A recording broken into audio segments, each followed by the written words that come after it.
ఈరోజు కథ. సముద్రంలో ప్రయాణిస్తున్న ఓ నావ అకస్మాత్తుగా ప్రమాదానికి గురయ్యింది.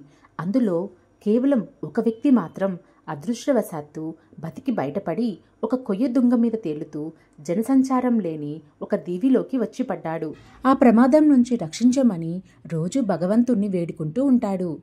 ఎవరైనా తనని రక్షించడానికి వస్తారేమోనని సముద్రం వైపు ఆశగా ఎదురుచూసేవాడు. కానీ ఎవరూ కానరాలేదు. చూసి చూసి విసిగిపోయాడు. ప్రకృతి శక్తుల నుండి రక్షణ కోసం తేలుతూ వచ్చిన చెక్కలతో ఒక చిన్న గుడిసె నిర్మించుకున్నాడు. ఆ గుడిసెలో అల్లతాకిడికి కొట్టుకు వచ్చిన కొన్ని పనికొచ్చే వస్తువులు దాచుకున్నాడు. ఇలా ఉండగా ఒకరోజు ఎంత తిరిగినా ఏమీ ఆహారం దొరకలేదు. తిరిగి గుడిసె దగ్గరకు వచ్చేసరికి అది తగలబడిపోయి పొగలు పైకి లేస్తున్నాయి. తనకి ఉన్న ఒక్క ఆధారం కూడా అగ్నికి ఆహుతి అయిపోయింది. అతనికి ఏం చెయ్యాలో తోచలేదు. బాధతో కుంగిపోయాడు. తనకు పట్టిన దుర్గతిని తలుచుకొని దుఃఖిస్తూ అలాగే నిద్రపోయాడు.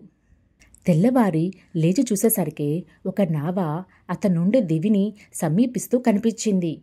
అది అతన్ని రక్షించడానికే వచ్చిందని తెలిసిన అతని ఆనందానికి అవధుల్లేవు. ఆ నావలోని వాళ్లల్లో ఒకరిని, "నేను ఇక్కడున్నానని మీకెలా తెలిసింది?" అని అడిగాడు. "నువ్వు మంట పెట్టి పొగ ద్వారా మాకు సైగలు చేశావు కదా, దానిని గుర్తుపట్టి ఇక్కడికి రాగలిగామన్నాడు. నిజమే, ఒక్కోసారి మన ఆశల సౌదాలు ఇలాగే ఒకసారి తగలబడిపోవచ్చు. కానీ అదే మంటలు ఏ మంచికో సంకేతం కావచ్చు. ఎంత గొప్పవాళ్లకైనా వాన ఎప్పుడు వస్తుందో, ప్రాణం ఎప్పుడు పోతుందో తెలియదు. అలా తెలిస్తే మనిషి భయానికి, నిరాశకు లోనవుతాడు.